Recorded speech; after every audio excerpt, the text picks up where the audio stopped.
1, 2, 3. We are the triplets. 3, 2, 1. We're always having fun. I think this volume needs to go up slightly. 1, 2, 3. Come, Phil, let's do this. Let's get this show on the road. I'm recording. I'm ready to go. I was just trying to figure out how to record multiple tracks here because it's only letting me It's all right. I'm back. I'm back in my normal studio. I got access to everything we need. Yeah, go ahead. I'm recording. I'm just, figuring this out. I'll figure it out. Anyway, let's go. Yeah, welcome, guys. We're back with another episode, and we're not going to waste no time. So I have to ask, are y'all good to go? Are y'all good to go? Sound mixing them. How does that sound? Does that sound loud? Sounds good. I don't like the waveform here. It feels very... Today I'm going to be Dan. Guys, I don't lie. We've been getting a lot of praise, a lot of compliments from our fans about being consistent, and we appreciate that. We love you guys. We're trying our best. It is currently 9 p.m. on a Friday night. I'm not going to lie. Dan has just flown in from Cape Town. I have been dealing with a throat infection. I'm extremely exhausted, and I've got a ton of work to do. So, but we're just marking register. We're just making sure that our child knows that we are there. This is a court-mandated visitation.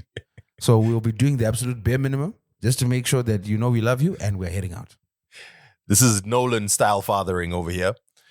Do you know what? You can't even say I love you. Just Last week, I told y'all that I wouldn't be available this week. Then y'all bullied me. You guilt-tripped me. When Phil said, yo, since you can't record on the normal time, what day can we try? And I was like, okay, I fly in. I suppose I can. So literally, I bust into the room in the house, set everything up. Anyway, you guys managed to guilt trip us into doing an episode. And here you go. You're welcome. Anyway, it's good. It's good to catch up with some stuff. But Phil, let's really go. Let's go. Good to go. Let's go. Good to go. Let's go. Good to go. Sound mixing them. Get mad now. Hey.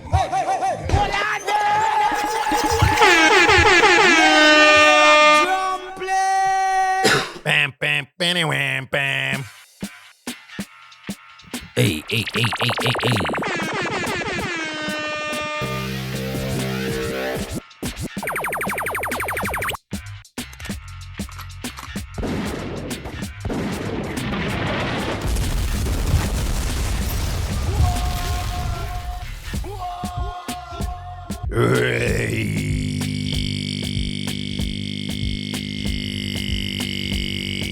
Oh, this is on USB. Oh yeah, you can't talk. You can't talk. Anyway, walk one day. Welcome one more again to another episode of your favorite podcast. This is Two Broke Twimbos. We back again. My name is Danny That Guy, aka Denford Wigmaraini, aka Danos the Mad Titan, aka Denimbi My Life Your Entertainment, aka Celebration Time! The Strait of Hormuz is open! AKA Akuna Mumwendi Danmu. That's right. He's the only unmistakable, the irrefutable, the you shall not possible Phil Jolly, Film Floss, the big boss, baby. We can feed that P, aka Sexy Don't Love, aka Filthy Phil, aka DJ Mkaradi, and of course, Shamari Tingero Dringy. Hi guys. No, wait. Now, actually, I'm going back to drinks. I need a drink. I need a warm drink. Give me a concoction. Have you noticed the coffee shops in the north and in the northern suburbs offer this thing called the concoction? Yes, the honey, the ginger, but not all of them are made equal. I don't know what they put in the concoction at Veldemir's, but yay! I've got to cut that thing with like 2 liters of water because that thing be kicking. Phil, I when I went to Cape Town, my wife recently got into matcha because. Okay, as you know, my wife is pregnant. She used to be a huge fan of coffee. Post-pregnancy, some people say you shouldn't have coffee, but the doctor said, no, you can have 1 cup per day. It's fine. It's when you have too much. But anyway, weirdly enough, shortly into her pregnancy, she completely lost all taste for coffee. Can't stand the smell of it, which is insane because if you knew how much my wife loves coffee. Wow. And then she discovered that she was now a fan of matcha. And I'm trying to be supportive. I don't want to say that this literally tastes like, when you fall down and you like your face falls in the grass and you're like, Yes. you slide in the grass. But that's literally what matcha shisha. Matcha is literally my shisha. In your mouth, you can take like you're bleeding, right? From falling face first. You didn't manage to protect your fall. And you can taste the grass in your mouth. That's what it tastes like drinking matcha. But yeah, that's not my wife's thing. I don't get it. Anyway, so when you said all the coffee shops in Uptown Harare, immediately I just started getting flashbacks. Triggered you. Matcha. Anyway, Phil, let's get into discussing. Let's celebrate some Zimbabweans before we talk about some things. First of all, let's shout out. I'm very confused. Why is this being set up like this? You set it up. Yeah, but why did it put Africans doing it big before Zimbabweans doing it big? Let's shout out Vika Tivu. We mentioned her last week, 2 weeks ago, because of her show. The Forbes 30 under 30 Europe list came out, and there were 2 Zimbabweans on there. There was Vika Tivu and another white guy, I think. I didn't have enough time to research the other guy, but since I knew V, I was like, hey, shout out V. But as we know, Forbes under 30 under what lists are a problem. Speaking of things that are a problem, but still we can find a way to celebrate. Remember when we spoke about that young person, 10 years old, I think, who was going to mini Miss Global, Kalisha Chiaka. Yes, Kalisha came in 3rd runner-up in Kuala Lumpur. So shout out Kalisha. I don't know if we should be happy or granted. No, congratulations to you. It's the system that I'm mad at. I just pray for your safety, man. I don't even want to be negative. Like I'm just okay. Let me. I don't know. No, people understand. I'm a barrel of emotions. With these ones, but protect the kids. That's what I'm saying. Protect the kids. Yeah, 100%. And then huge shout out to Tawanda Maswanise, who we've been speaking about several times over the past few months, because he has been named in the Professional Footballers Association Team of the Season in the Scottish Premiership. So shout out to Tawanda Maswanise. No surprise that the standout Motherwell performer came through so far with 17 goals in 30 league matches. So yeah, congratulations. And then Africans doing it big. Hey, did you see the news that the Rock and Roll Hall of Fame announced Fela Kuti amongst 2026 inductees? A bit late, but we'll take it. We'll take it. Better late than never, I guess. Yep. Yeah, so big congratulations all around to everyone involved. Happiness, joy, and forward movement to all. Okay, what would you like to talk about, Phil? Oh, let's talk about life. Quick update, Phil. Quick update. When we discuss white people business here on this podcast, we had a very funny situation that unveiled between Jorginho and Chappell Roan. Indeed. As a quick reminder, Jorginho posted on his Instagram a story of how his adopted daughter got harassed by Chappell Roan's alleged security guard. And he was frustrated, and this caused global anger in the direction of Chappell Roan, who has had some history of, not being a fan of public interest in her. She doesn't want fans to approach her in public. Anyway, we laughed about it, and we spoke about how, you are famous. You kind of have to deal with this. Well, just this week, Jorginho put out a clarification. He put out a statement in which he did not apologize, for the record, but he did say that things were not as he initially thought. Let me read part of the statement. I made my initial statement in the heat of the moment after hearing that my child and wife had been approached by an adult male security guard in an intimidating way. I reacted as any father would. At the time, we acted on the information that was available to us. Since then, we have become aware of new information that has changed my understanding of parts of what happened.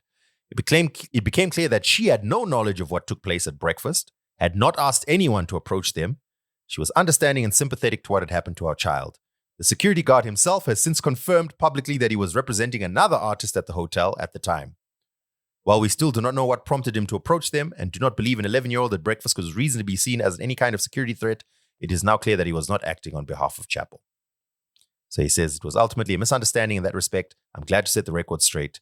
It's important to me that's clarified. I regret the impact the situation has had on Chappell Roan, Catherine, Ada, and our family.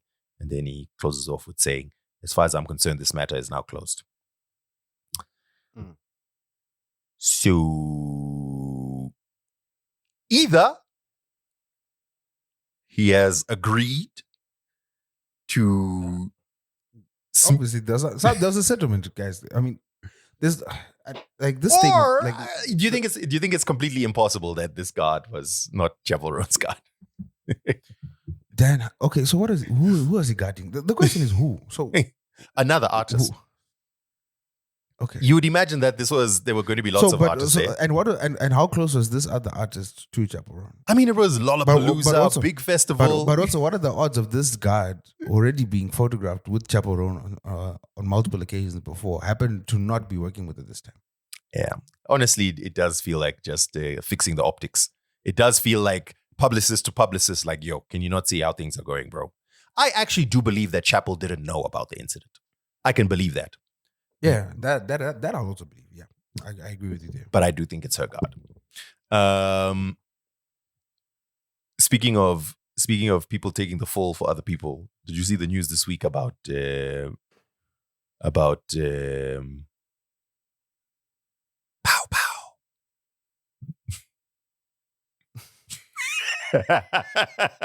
Anyway, another.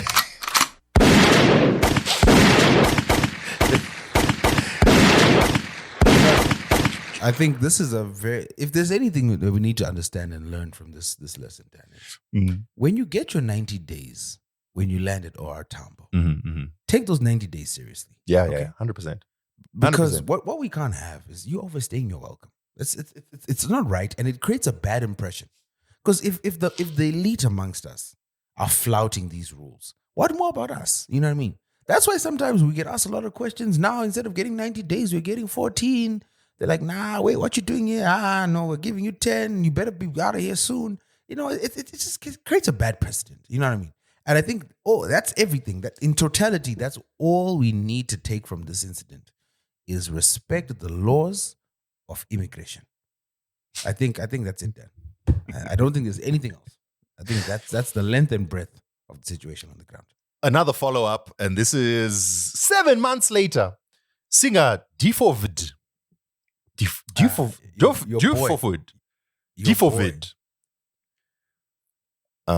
David was arrested by LAPD's robbery homicide division just yesterday when we were recording, Phil.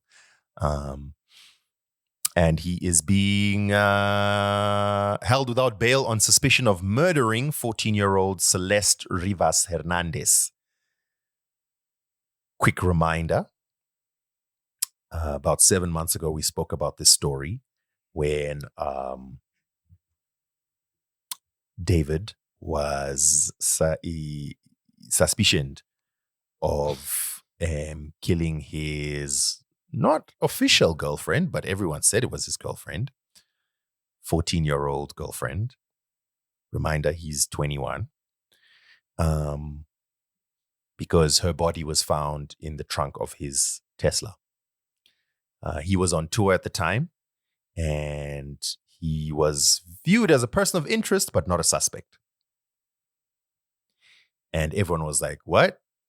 Why wouldn't he be a suspect? This feels like an open and shut case, Johnson. But turns out he continued touring. He has been out and supposedly cooperating with police investigations for the past 7 months. And now finally he's been arrested. So just thought to give you guys that update. Helping police, you know, like it's like that meme from that show on Netflix where the hot dog car crashes into the building. And there's a guy in a hot dog suit saying, "Who did this? We must find who did this." So yeah. Hey, speaking of problems with the law, Phil, let's get into our first story for today. I don't know if you can see I don't know if I wanted to talk about this because, you know. Which one? About the bird? No. It's straight after the David story. It's our first Gaga story. Okay. Oh, we're not even doing the main items. Oh no, I said everything is gaga to my assistant when my assistant was putting together the notes. Okay. Because I'm seeing we just brushed over the Zimbabwe bird returning. Oh home, but, snap! Yeah. That was right at the beginning. That was going to be the intro, but Okay. Yeah, because you're not tapped in. You're not tapped in spiritually. I, as someone who's recently in Chipinge, I mean, that's why I'm every episode. Yes, all right, tell us about what happened when you were recently in Chipinge, Phil. Let me tell you. And what is the connection to the Zimbabwe bird? As you know, the original Zimbabwe soapstone birds were there in Great Zimbabwe. They were they were spirit medium. They were there to help us connect with our ancestors and protect the land. Yes, which clearly went very well. And then they were taken by those white devils. What happened to the protection, Phil? Well, it was exchanged for some blankets. Yeah, I believe some food and maybe some sugar. And then it was sold to Cecil John Rhodes, and then Cecil John Rhodes took the birds to South Africa in Grooteshire. That's where they've been for the last 100 years or so. So at least Gayton McKenzie, it's been a tough week for him. I don't know if you've been following the news. Tough week for him, also a tough week for Julius Malema. But at least one of the good things he did was he helped facilitate the return of our birds. So, shout out to him. Why was that difficult? Was that like a problem before? Was it difficult to get, or did people just not try? I'm not. I would think it maybe fell on the back burner. I'm not sure, but I'm assuming it's been an ongoing thing because I don't think maybe it is because our current regime doesn't strike me as like this is like number one, like a priority. I get it. I'm saying. I guess what I'm asking is, did we ask for it and they said no? Or did we just not ask? Yeah, because remember, when in independence, all other 4 birds were returned. The only outstanding bird was this one that was in South Africa. So maybe they did say no. But also in 1980, it was a different regime in South Africa as well. So, Well, anyway, very happy to have the bird back. Where's it going to stay now? Good question. No, maybe maybe with the baddie Sangoma at the Muyananda statue. Yeah, I don't see it mentioned anywhere in this news story. Anyway, welcome back, the Zimbabwe bird. Indeed. So the story that I was referencing, Phil, was a story about veteran broadcaster, radio legend. Our boy Tich Mataz. I saw him 2 weeks ago? Yeah, and there was a time, you remember, we were trying to get him on the show, and then he even asked me, like, when are you doing your show? And then he started avoiding us. Anyway, that would be a great time to get him, because I'm sure he'd be very open to interviews. I don't know if we want to have this discussion, though, because, next thing, like you said, Phil, like last week, next thing we are Exhibit A, Your Honor. I'm playing a clip from the 2 Brook Zimbos. We were nowhere near the scene, bro. Unless he admits to it, which we're not going to let him do. I mean, just like, yo, my guy, what are you doing? Well, long story short, Tich Mataz appeared in court this past week. He was not asked to plead, but he was facing charges of culpable homicide after a fatal road accident that happened almost 2 years ago now. Apparently along Samora Machel Avenue near Odzi Flats. Mm-hmm. The prosecutor says that he was driving his Toyota Hilux. He had 3 passengers in the car. He struck a pedestrian who was crossing, and that pedestrian died on admission to hospital.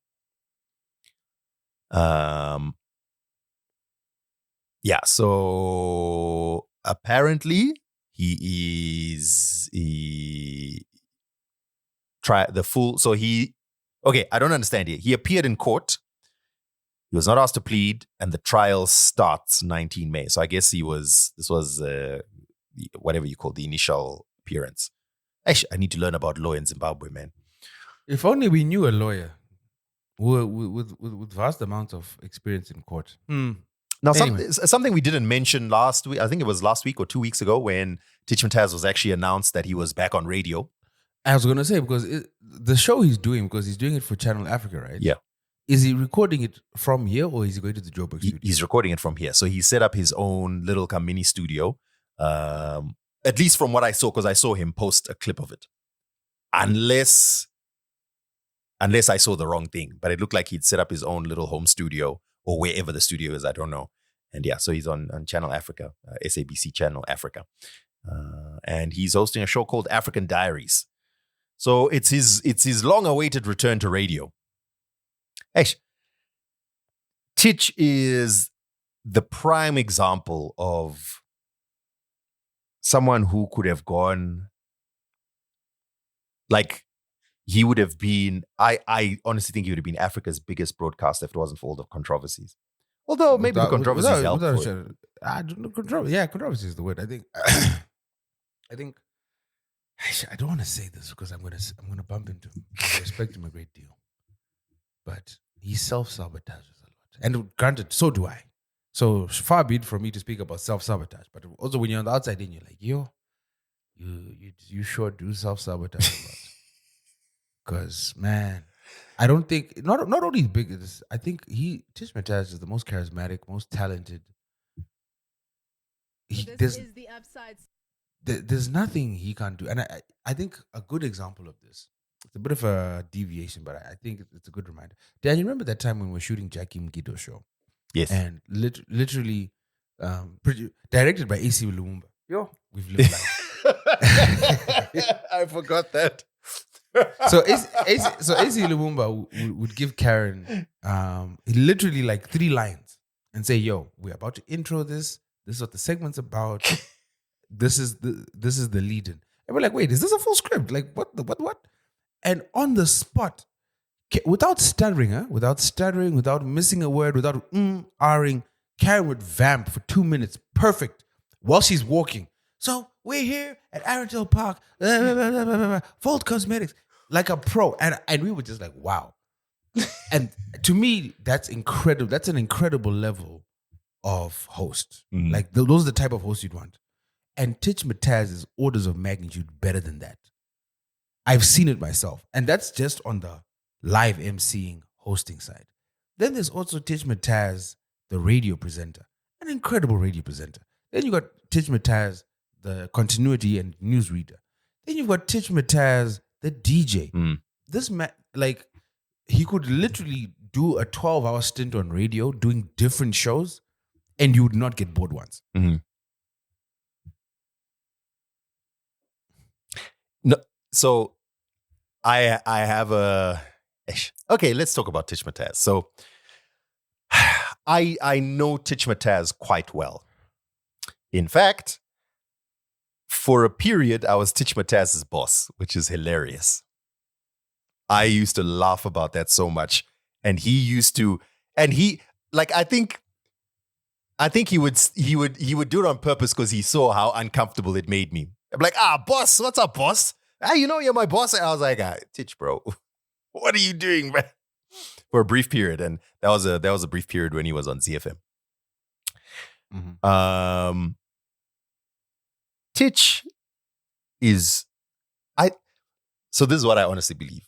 I honestly believe natural talent can be such a bad thing. Because when you're so good at what you do, you basically don't have to try. And not to say that Tich didn't try. I mean, I don't know what his personal life and whatever it is.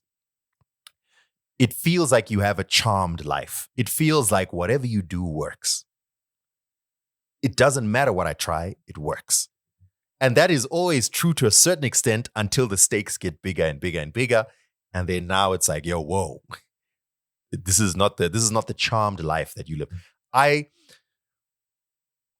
That's kind of my impression of Tich, that he's so talented that whatever he does works until it got to a stage where the stakes are too big and now not everything is working.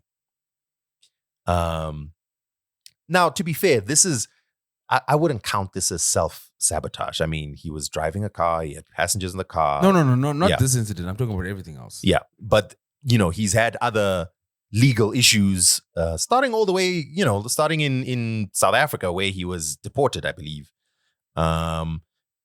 After being essentially, at that time, I think he was arguably South Africa's biggest radio presenter. And he, and then, I don't know, he made enemies or whatever the case is. And he was then deported, came back to Zim. He was on Star FM and he was suspended and then fired over money issues. And then, and then there were other issues. I let me not get into private issues, but yeah. Makes me kind of sad. But I hope he will be able to handle this, and I hope he'll be good. He's still hosting his show, is what I can say. This news came out 3-4 days ago. But I just checked his pages. Yeah, he's announcing, hey, he's live on his show. He's posting clips from his. Oh, I see. Okay, no. So he started his own podcast called the Tich Mataz Show. That's Damn it, another one? That's different to African Diaries on Channel Africa. Okay, I get it now. All right. So African Diaries is a radio show. Then he's got his own podcast, which looks like he just shoots in somewhere out, and maybe this is his house or something. You know what? I'll give him a call. Just like, hey man, how are you doing? I saw the news. Just want to hear if everything's cool. That's not too, Sorry, I was just playing clips of his show here to try and see what it was like. Something that sort of sits in my head as well is whenever there's a public figure like this, all the spotlight is on the. So right now, Phil, we've spent this entire time talking about Tich Mataz, and we only briefly mentioned that someone died. Victim. Yeah. So, and I, that sits in my head, and I'm aware of that. But also, I mean, that's kind of the nature of being a public figure, right? I don't want to act like it. I don't want to act like this person doesn't matter, like literally as a victim who died because of a car accident. The courts ruled that Tich was somewhat at fault for this. I guess the trial will really establish how much at fault, but seems very, very, very unfortunate that there's always been some kind of legal scandal, or at least it seems like there's always been some kind of legal scandal around Tich. So I'm actually going to give him a call and just hear him out, hear what he says about it. We should get him on the show sometime, Phil. Yeah, we should definitely, before his podcast overtakes ours. I'm sure with the size of his name. We should offer to produce his podcast for him, Phil. I'm just looking at clips of it here. I think we can really do something for him. That would actually be fun. Let's do that. Let's sit down with him. Moving on from this Tich Mataz story. I posted a clip of this from my radio show, but ZIMRA they haven't changed anything. They just put out a notice to travelers, which is reminding everyone that your rebate is $200, your traveler's rebate, your duty-free rebate thingy, and anything above that you have to pay duty on. And the news apparently is that they're being extra searchy at the airports and at the borders. I experienced it. I mean, they were super searchy, but maybe I don't know. Maybe I just didn't look. I didn't look suspicious or something. So there's no longer, at the airport there's always the red route and the red route for when you have something to declare and the green route when you have nothing to declare. There's no more green route. Everyone goes to the red route. But also it's the green route was kind of nondescript because you still have to go through the X-ray scanner, and if they saw something in the X-ray scanner, they were like, yes. Or if they saw you with two big suitcases, immediately, they were like, straight away. So okay, what it used to be was you can just, if you look suspicious, they might call you back from the green route, but otherwise you could just walk past the green route and there would be no scanner. Then after the whole gold situation with names that I won't mention, then now everyone was scanned, even if you went through the green route. Now there's no green route. I think it's been that way for a couple of months now. There's no green route. Everyone goes through the red route. And everyone gets scanned. And today felt a little bit extra scanny, but it still felt like it was, well, maybe it was just in my head. Anyway, I posted a clip of me discussing this on radio. I think on TikTok it's like on 150K, and on Instagram it's 120K or something like that. People are really moved by this, and most people are upset. And whenever people are upset, they don't care who they're insulting. Many of them are insulting me. Brother, I didn't put the law in place. Okay. Several comments say, Dan, why do you look happy when you're reporting this? I'm like, wait, what do you want me just frowning? What do you want me to do? Anyway, that's a side note. Coming back to it. In theory, every country charges duty. The idea is we've set up a tax system in this country. The people who earn money in this country pay tax in this country. When they buy things as well, there's tax. And also, the industries in this country should benefit from the money that's earned in this country. If you're going to buy something outside this country, then you have to then pay whatever tax you would have paid if you were buying it in this country. That's, I guess, in theory. Plus, also, it's meant to incentivize you to just buy it local rather than buy it outside. The $200 amount is more like, look, this maybe is not necessarily taxable. It's just toiletries or whatever it is. And then there's a further discussion now for people who are getting into commercial activities. Then there's, import duty, and you have to get clearing agents and all of that. So in theory, I get it. But let me tell you what a lot of the comments were saying, and I want to hear your thoughts on it. A lot of the comments were saying it's disingenuous to compare. Because what I said is Zimbabwe's traveler's rebate is $200. South Africa's is 5,000 Rand, which is about $280. Botswana is 3,000 Pula, which is about $220. So I was like, we're slightly lower, but we're in the ballpark. So people were saying, no, you're being disingenuous comparing our traveler's rebate to other countries because our industries are not working. So I'm like, okay, am I looking at this wrong? I'm not a fan of tax just as much as anyone else, but we're not unique. Should it be 300 instead of 200? Are we saying that we shouldn't have one because industries are struggling in Zim? Obviously, that's not going to happen. There's no government that's going to say, listen, man, our industries are struggling, so we're canceling duty-free. We're canceling duty. Like, that's obviously not going to happen. Anyway, I want to hear your thoughts. I don't think you're wrong. I think the way you present information, and I laugh about it because I know it's like you're very smart about how when you do your news recaps, you don't actually offer an opinion. You just offer the facts. But then the problem is you'll be delivering some very hard to swallow facts, and you'll be smiling like, so looking at the region with that little grin of yours, we're in the range, and people like, I can imagine anyone watching it like, yo, I've just been told. Like, there are people who are running businesses off this. That's illegal. No, there are people who are. It's called grey imports for a reason. It's grey. There are people who are running business off this, and they've been told your business, and the person delivering the news is smiling from ear to ear. We're in the region and we're in range. Let's see what they say. Dude, I don't. If I didn't know you, I'd be like, this guy's face is so punchable. First of all, it's a radio show. I'm not over there to attack anyone. Of course, I'm just reporting the news. No, but when you do that, you're not oblivious to this because I know you do it deliberately. You're not oblivious to the fact that when you speak, you look directly at the camera and you smile. It's the funniest thing. I'll be there like, yo, we've just learned that using the internet is now illegal. I just, well, let's see what the regions. So,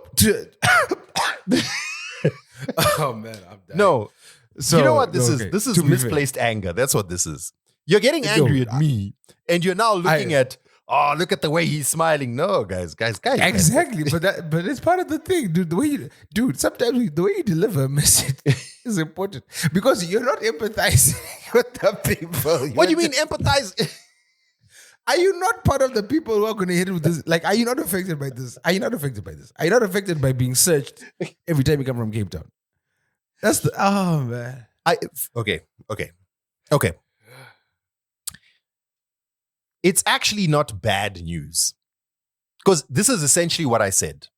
Hey guys, just a reminder, some of you guys have been doing something that is illegal.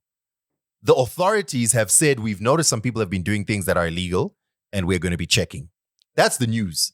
The difference is you don't like that it's illegal. But we're saying the same thing. But I'm not saying people are right or wrong. I'm just speaking to the emotion. And you'll be smiling when you tell them, yo, kwacha. Also, I won't be smiling. I will just be having a positive demeanor, which I want that to be the... Do you know what? Here's the other thing. And this is something that I've been thinking about recently. There's every single news piece or discussion that exists about Zim is so negative. Or it's so propagandized. You can't have just information. That's all. It's just information. So I was like, you know what? I refuse to go down there. There's certain news stories I won't report because I know that this is just negative, anger inducing, and there's so many places you can get that. There's entire editorial there's entire like publications that have built their entire thing on, we know this will make you angry. Here's another story. You can get all that information there. But something that's difficult to get is just pure plain information, because either it's boring or, it doesn't get the hits or the clicks or whatever. So I was like, okay, I'm trying to make some of this information palatable. And I think people are responding to that. It's unfortunate that sometimes there's a little bit of a lean on the boundary of angering. Because the same thing happened when I reported about the Company and Other Businesses Act. Long story short, Zimbabwe is trying to digitize company registration. So they've mandated that all companies that are registered must re-register. So right now, all the companies that are registered, you have your file on paper. But no, they want you to re-register so it can be in the system, in the digital system. In my opinion, there should have been an automatic transfer or whatever, but I can also somewhat understand because there's a ton of shelf companies and people who are doing backwards deals and whatever. So no, come forward and re-register. The problem is no one took it seriously when all these official announcements came out. This huge scanned PDF that has indecipherable language that is essentially saying the companies and other businesses, when it simply should have said, hey, if you've got a company, make sure you re-register it before this date. That video, people were sending it to me. There's two friends of mine who I know whose businesses are, like their business is registering companies. They're like, do you know how I kept hitting up my clients? I'm like, hey man, we need to re-register your company. And they were just passing it off. Then they started sending me clips of this video that you did. So sorry if you guys are upset, but duty is a thing. I personally think 200 is too low. I think it should be up to 400 or 500. Firstly. Secondly, I mean, I know it's annoying, but it is what it is. What's supposed to happen? Remember when you had to pay, Phil? Which time?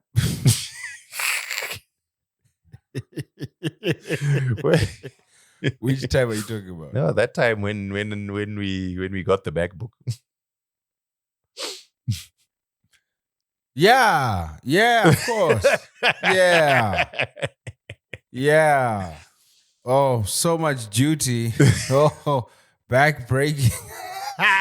Anyway, shout out to Dan. No, Dan came through for me. There was a time I sent Dan on an impossible. Dan was scared. He was sweating bullets at the airport. I was not scared. No, do you know what you wanted me to do? You wanted me to do, the whole tax refund thing. No, yeah, but I eventually did do that. Yes. It took me 18, but they only, I can't remember. You know what the annoying thing is? SARS only refunded me, right? And they just sent me the credit card with the refund money, but they never told me what it was. So I don't know if they refunded me for that one or any of the other purchases. And I had like 4 applications. By the way,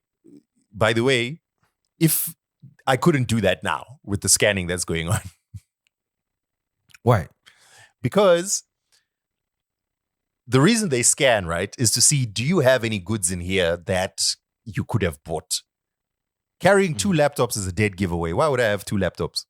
That happens all the time. Some people have personal and work laptops. That happens all the time. Then you'd have to prove it. I was watching people opening up and showing their electronics.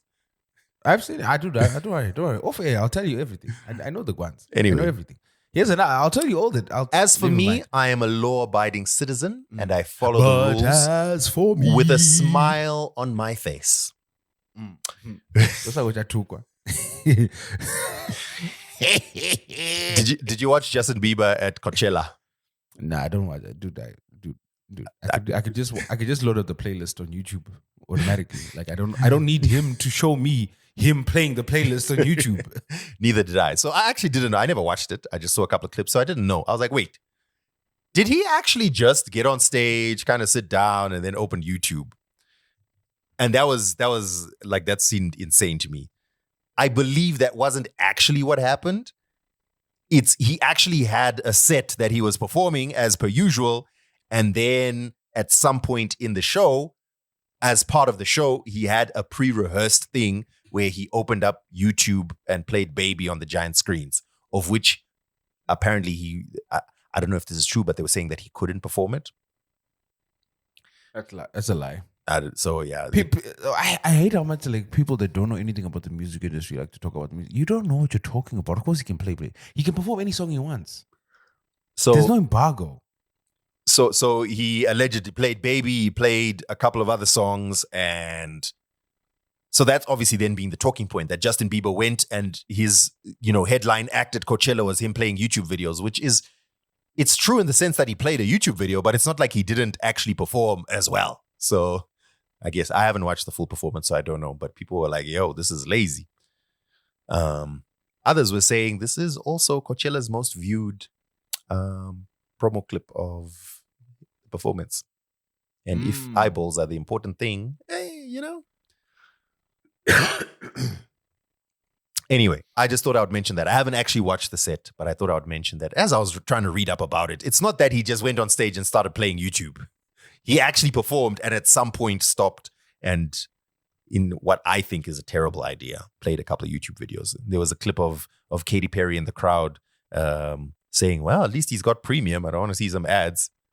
So, and then I just want to say, and then that led to, you see what a woman has to do to when she is the headline act versus what a man has to do. And I was like, I hear your fight, ladies, and I think it's true.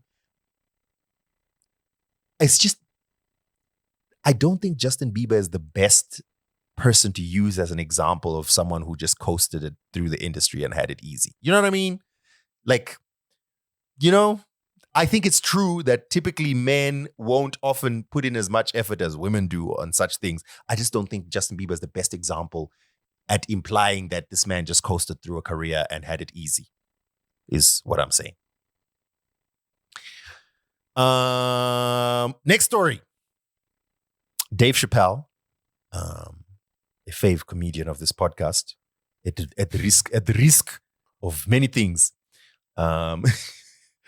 he sat on a video podcast with Michelle Martin on NPR in his hometown, Yellow Springs, Ohio. And he had what I thought was a very interesting interview. Phil was asking me before we started recording if I watched it. I did watch it. I watched the whole thing because I saw the clips that everyone's talking about. Let me reference the clip and then I'll talk about the interview as a whole. So the specific clip, in fact, we may as well play it. We have access to all our things. So in this specific clip, I think as you know by now, Dave Chappelle and the T part of the Ligabatiga are not very fond of one another, to quote his own parlance. This clip is too long. I need a shorter clip. There we go. Here we go. Well, the presidency is the presidency. Like, not yet. I learned the phrase, I respectfully There we decline. go. Okay. Felt like it was the president's making the block too hot for you. So and I did resent that the Republican Party ran on transgender jokes. I felt like they were doing a weaponized version of what I was doing. I didn't. It's not what I was doing. I'll give you an example. Yeah. This is before I learned the phrase, I respectfully decline. And I was on Capitol Hill, and everybody ran up to take pictures with me from every congressional office. And I just take pictures with whoever asked. I didn't ask how they vote or what their voting record is. And everyone at first was like CBC people. And then here comes Lauren Boebert. And she said, can I get a picture? And I'd already taken 40 pictures. I didn't want to say no in front of everybody. But I didn't know the phrase, I respectfully decline. So I just took the picture. And then she posted a picture before I could even get from there to the show and says something to the effect of, just two people that knew that it's just two genders. She instantly like weaponized it or politicized it. So I got to the arena and I lit her ass up for doing that. And she should never do that, a person like me. Now she knows what's up. Yeah, you do. Okay. So that clip that I just played is really what's got a lot of people worked up, shall we say. So I actually, when I saw that clip, I was like, oh, new Dave Chappelle interview. Let me go take a listen to what's actually going on. And so I got the context of the full interview. So yeah, this was actually, so one of the things that Dave Chappelle apparently did is he, I think he's invested into a local radio station that is an NPR affiliate in Yellow Springs, Ohio. So this was like a promotional sort of, oh, this is what we're doing type of thing. And this was sort of a side part of the conversation. So first of all, I agree with a lot of people who are saying it's very naive of Dave Chappelle to think that him making trans jokes won't be used by the right. Obviously, they'll be used. But I also think that people are not fully reacting to what he said. The context in which he said it, to me, sounded like I didn't like that people then said, oh, Dave Chappelle and I agree on this issue. I was just making jokes. Me and the president and me and lawmakers are not the same. I'm a comedian. They are actually lawmakers. They are like the president. In fact, before they were talking about the president. So I do think it's naive of him to think that his jokes won't be used, especially over something as polarizing as that. And at the same time, I wish he hadn't used that statement of that was before I knew the phrase I respectfully decline. Okay, Dave Chappelle, you were raised by two educated professors. Please stop. We're not stupid, bro. Come on, man. Come on. Why do you think this is him? Why do you think he's taking us for idiot? He was raised by law professors who were around political activists throughout his youth. That's why he's so politically inclined, or was. Mm-hmm. He knows that phrase. He knows. Of course, obviously he knows. I don't think he's literally saying, I don't know those words. I think he's saying that I didn't say that. That's what he means. When he says I didn't know the phrase, means I never used to say that, now I say it. I don't think it literally means he doesn't know. But either way, I think it was silly to reference that. I think he should have just said, I shouldn't have done it. But I think that's what he was trying to say. I think he was trying to say, I should have just refused, but I went ahead and did it. Now I would refuse. That's what he means by saying I didn't know the phrase. I don't think he means he literally doesn't know the combination of those words. Like, come on, man. But anyway, either way, I think it was silly to reference that. I also think this is...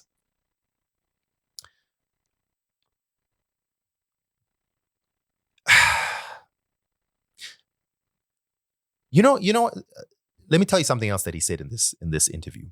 So he spoke about performing at the Riyadh Comedy Festival. And this interviewer, I actually give her props because there were some things that he clearly didn't want to speak about, and she managed to get him talking about them. So, for example, the Saudi Arabia Comedy Festival.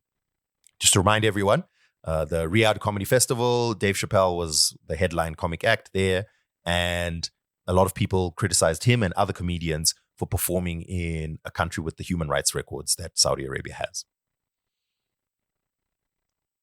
And he says, yo, the US government does business with Saudi Arabia. And then he describes what he did. He's like, if you were telling me that I went and I did a comedy for... Oh, yeah. So she compared it to the time when, during South African apartheid, when the rest of the world sanctioned South Africa, artists canceled shows, et cetera, because they were showing support for the oppressed people. So he says, okay, so back then, if I had gone and done a show at, he said Sun City, but I don't think that was the correct reference. It says versus Soweto. Which if I had done a show in Soweto, would that have been bad? Or if I had done a show in Sunway City, would that have been bad? Yes. So from his perspective, what he was trying to say is, yo, the people being oppressed are the ones who are at the festival. And fair enough, we say that Saudi Arabia is oppressive of its people. So is America. America is dealing with Saudi Arabia. All these companies are dealing with Saudi Arabia. But now I mustn't go because people, and the way he was describing it, I was like, you know what? I appreciate you for explaining it and seeing it your way. And I think it's fair that some people would agree and some people wouldn't agree. He says, as soon as a black man can make money off the plantation, they try to tell you that the money is dirty. That's the one that I was like, oh, I don't think you should have used that. This nigga thinks we're dumb. Like, he really thinks we're dumb, yo. He really thinks we're stupid. And that's the annoying thing. Is like Dave Chappelle is an intelligent person. But I guess when you reach a certain level of success, it's a false equivalency to say the money in America, which is dirty, is the same as the dirty money in Saudi Arabia. The thing here is stop. It's a false parallel because you were born in America. You have to operate in that system. Fair and fine. You willingly chose to operate in the Saudi system. And once again, you were not going there to perform comedy for the poor masses of Saudi Arabia. It's not like there were people in Saudi Arabia who were just like, I don't know what comedy is. I would love to see Dave Chappelle. Let me, as a private promoter, like the Chipas of Saudi Arabia, book Dave Chappelle. That'll be one thing. It's another thing when the royal family get their guy to book you. The royal family briefs you on what you can and cannot say. The royal family pays you. And the front 3 rows of your show is nothing but the royal family and the affiliates. It's a different thing altogether. And he knows that. So, okay, you have to remember that I'm giving you sound bites of in an imperfect memory of the discussion that I remember. I can just hear from even the way that you're describing that I think you need to listen to the interview. I think there's some things that you'll disagree with, sure, but some of the issues that you've raised are somewhat addressed. And I do think he has a somewhat valid point. I'm not educated enough on the human rights abuses of Saudi Arabia. I think for a lot of people, the big issue was Jamal Khashoggi and the murdered journalist. But in general, I don't know the full story of what Saudi Arabia is. But I do think that realistically, apartheid is a different story in my mind to most countries. The only one that I can think of right now is Israel. Everywhere else in the world, there could be things you could criticize. There could be things that are not right. There could be things that, listen, the government is not right about this and so on and so on. Absolutely. All those things exist. I don't think they're at the same level of people should not go and perform there. I think apartheid in South Africa was that, and I think Israel right now is that. So I don't know. I guess I have complex feelings about the thinking that things are not great over there. We shouldn't show support. You shouldn't go and perform there. I don't know. But that's not what I'm saying. I'm not saying that's what you're saying. I'm talking about people's general opinions about the Riyadh Comedy Festival. Maybe I need to learn a little bit more about what the criticisms of Saudi Arabia are. And he then he says, okay, so he tells an anecdotal story where he says, okay, he was booked to do a private gig at some point. I don't know if it was Saudi Arabia, but it was somewhere in the Middle East. And he says when he arrived, he was given a list of things not to talk about. Don't talk about this family. Don't talk about the royal family. Don't talk about no. So he says when he went there, he went ahead and he used that list that he had been given as that was the material. And apparently the royal family that were present, whatever, were cracking up and they were laughing or whatever. And then there were a bunch of comics that came up to him afterwards like, yo, we didn't even know you could do that. And, he's like, well, I mean, I can do it. I don't know if you guys should do it, but I can do it. And I mean, he's just telling an anecdotal story of, you know what? That absolutely I don't see, if I were booked to go and MC an event in Saudi Arabia, I don't know. I find it very difficult to believe that I would be like, you know what? The human rights abuses in Saudi Arabia are really something that I don't want to support. I can't see myself doing that with what I know now.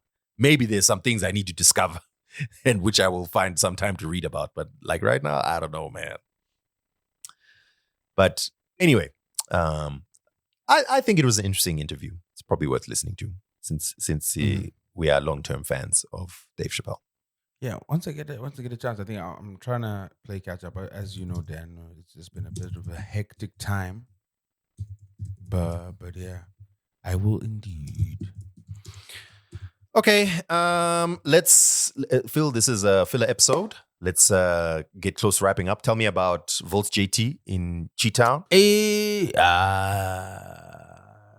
Man, ZIMRA Bop is alive, and I'm so happy. I'm so happy, man. I had the time of my life last weekend. I was seeing videos of me taken by other people, and I was like, yes, I was really enjoying myself. Shout out to Tich Mataz. I've actually got to give Tich Mataz a shout out. You know what this guy does.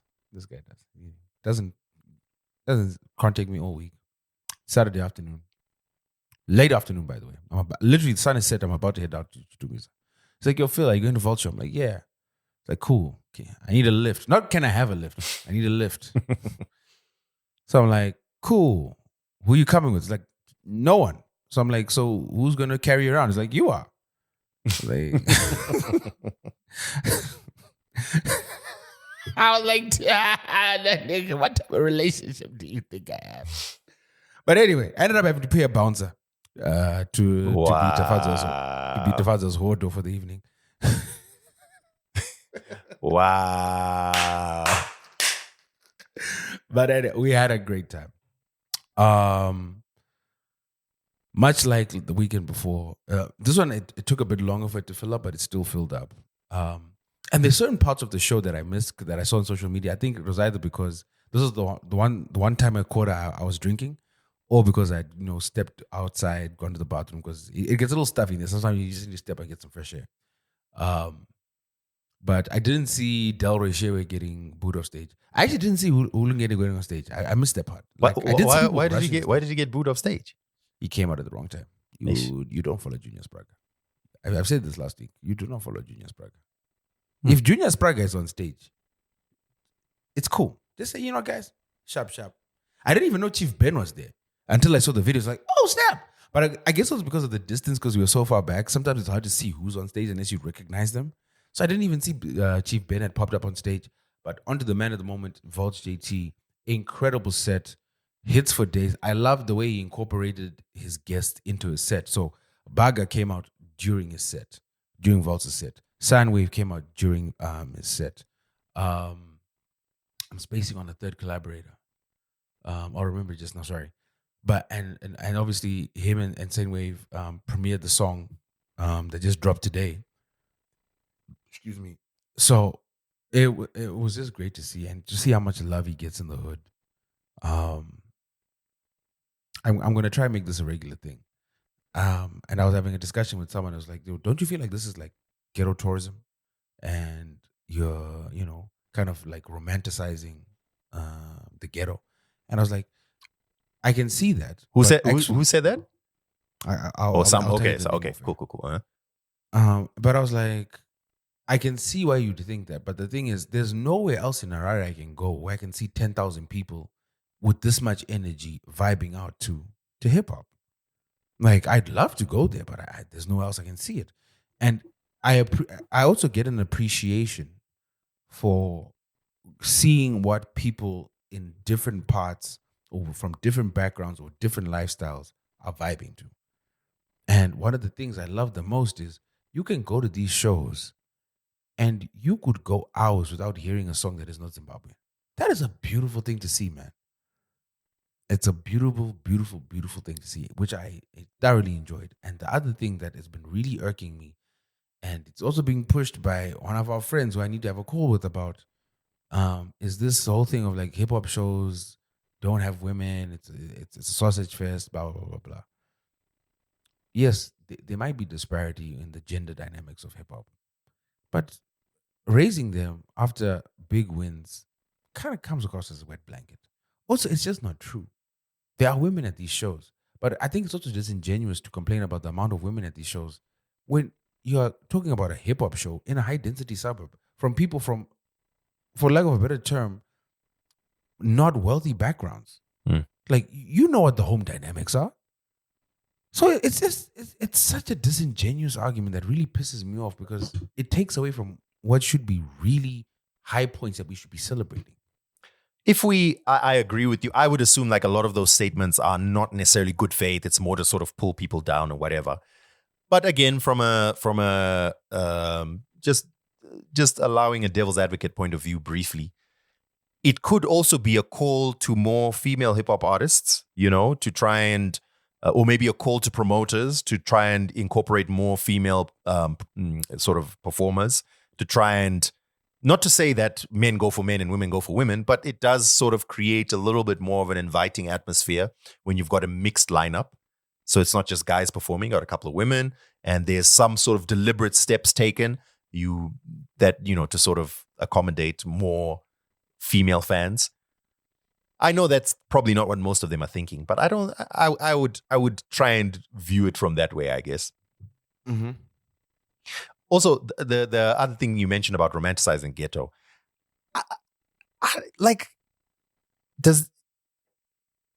I can see a world where that's a discussion, but a show is being had. Wouldn't you want some people to attend? I think it's a good thing if people want to go attend, as long as they don't try to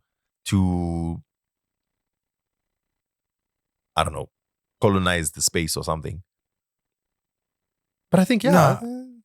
No, I think it comes from, how do I put it?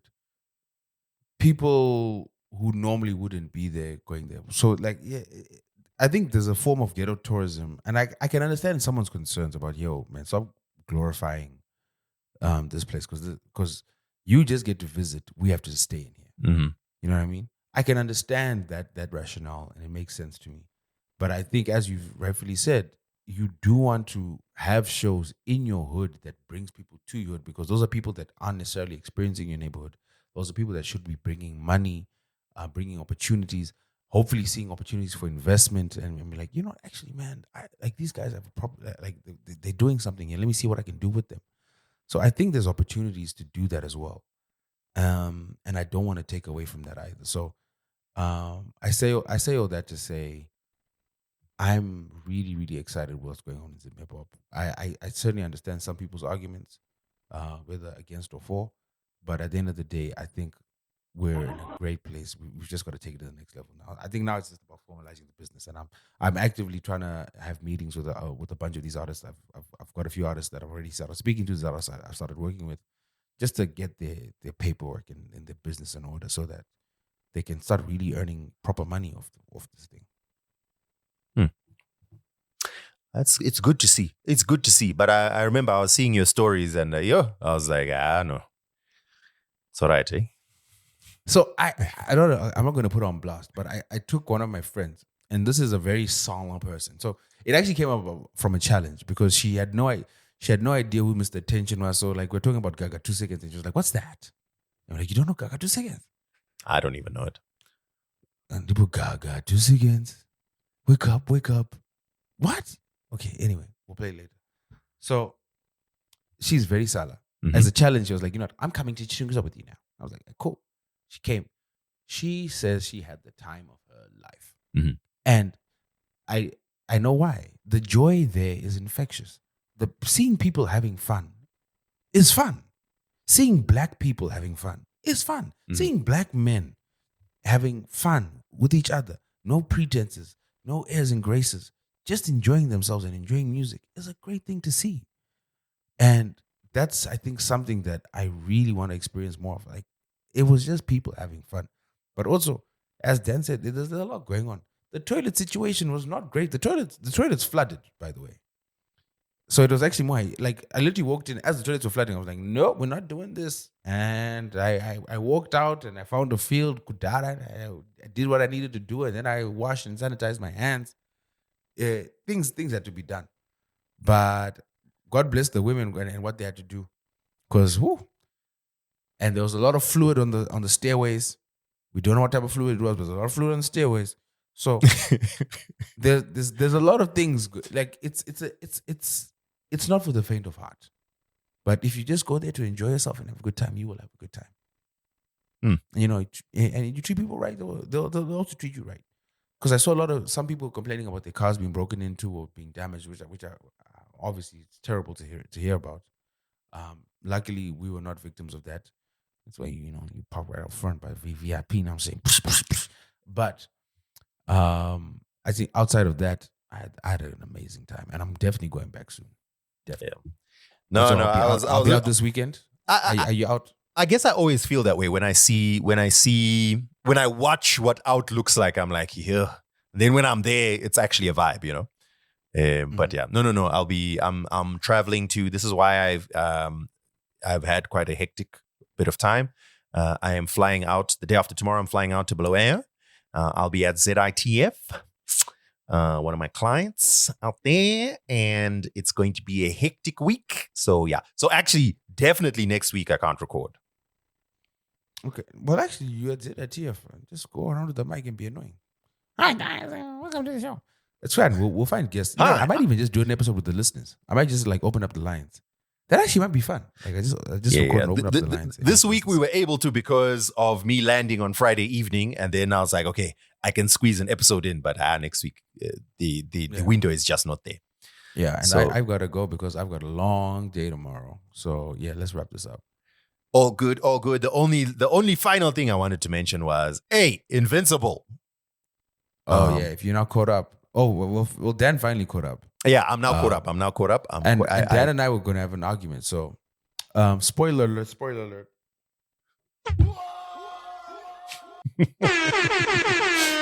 That's the spoiler alert. We're going to maybe put like a chapter marking or something for later. But Dan was complaining about episode 5 in the latest season of Invincible. I'm going to start there before we get to the whole Thrag thing. And Dan said it was a terrible episode. I actually don't. I think it's a great episode because if you remember, Dan, Mark was now coming to terms with the realization that nothing is absolute. There's no absolute good. There's no absolute bad. Like with I'm forgetting his name now. Mahershala Ali's character, the one that turns into stone. When he had first Titan. Sorry? Titan. Yeah. When Titan had first conned Mark, it's because Mark was too naive. And then Mark started to realize that sometimes there are people that are good, that do bad. Like, we work with the Pentagon, and there are bad people that do good.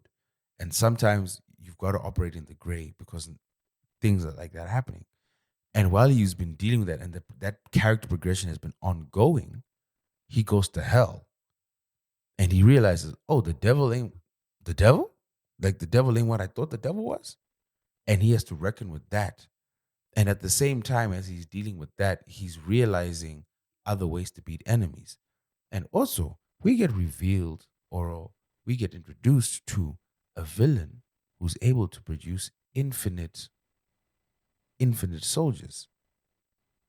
And I have a feeling, Dan, that those infinite soldiers and the power of the devil might become really useful in the finale, bringing it back to this episode, when you have Thrag and the few Voltrumites that he has left laying the smackdown on Earth and humans.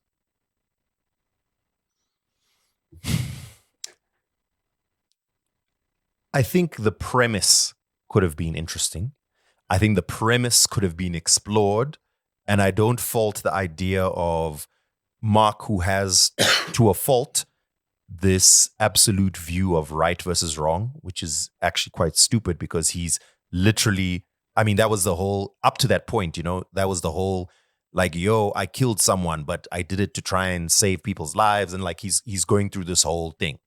100%. I can see an interesting exploration. Robert Kirkman, the writer of Invincible, co-author of Invincible, and I think he's one of the main showrunners for the animated series. He said every superhero story or every major superhero story has always had a go to hell moment. I wish we had that in the comics. Can't wait to do it on TV.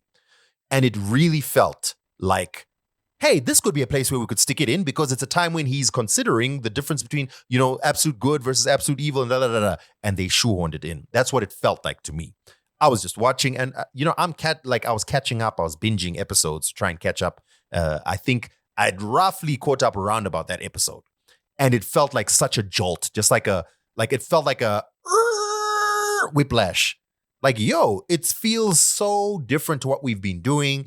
The pace of it slowed down dramatically. And the it just felt so clumsily done. The concept of there's so many ways that you could have explored that concept. Just discovering, because, okay, the story is the devil is torturing people, but it's for good. Like, come on, man. Like, come on. Like, surely we can find a better way to try and explore this. I don't have a problem with the concept. And while true, I don't feel comfortable about watching the devil being lauded as good. I can see the provocativeness of such a story, and I can see it being done in a way that makes people think. But that's not the reason why I didn't like it. It just didn't land. What it was supposed to be trying to do felt like it didn't land. The pacing of that episode was so slow.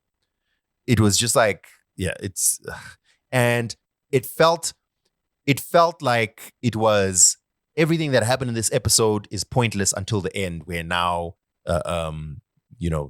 whatever his name is. What's his name? The Herm guy. Herm. Dark Blood. Okay. When Dark Blood now comes back. So it's like, okay, that could have just been a scene. Anyway, I wasn't a fan of that episode. Everything else this season has been great. It's been top. Thrag is him. Honestly, if I really think about it, this show is very childish. What? A cartoon childish? Say it again. So. It's very childish. But it's similar to, I don't know, I know you don't watch trailers, but this week they released the latest trailer for the new Street Fighter movie. This trailer does nothing about the plot. Please watch the trailer, Phil. It is just 1 minute of pure millennial dopamine injected straight into your head. It's just the music that they choose, the scenes they choose, and you're just like, oh, that's Blanca. Oh, that's Ryu. Oh, Chun-Li. And they like do all the references. It's just, and I know it's going to be, in terms of plot, it's going to be the worst movie of the year. It's going to be so bad. But I don't care. I don't care. Can't wait to see it. It's going to be lit. Anyway, I think Invincible does have a good story, but there's a lot of things that, there's two major things that annoy me. One is the power scaling is completely, like you can't even, you just have to suspend disbelief and just be like, you know what? It's a new comic book panel. Just accept it. Because if you have to believe that this person did this to that person, and then this, it's like, if you try to equate, if the power of this person is enough to punch that person, but then, he Thrag can then punch Nolan with this power and it doesn't do anything but just like hurts a little bit. But then if there's a separate punch that can actually, if you think about it too much, it breaks the power scaling. So you just have to accept, they're just hitting each other hard. And the animation is trying to show you just how hard the hit is. So cool. Accept it. Nah, man, but Dag punched him, man. Dag punched him so much, so hard. First, he made him a meteor. So he punched him from space. Bam. Who's a meteor? Into the planet. Boom. Then he punched him again and turned him into a rocket. He caused the vortex, bro. He caused the vortex with the wind up. The wind up caused the vortex. He winded up his punch and it caused the vortex that drew Nolan in. If you recall, last season, Nolan was being drawn in by a black hole.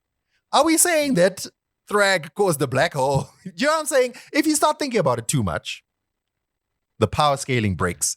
So I don't want to think about it. I just hit each other hard. Yeah. But Thrag hit hard good.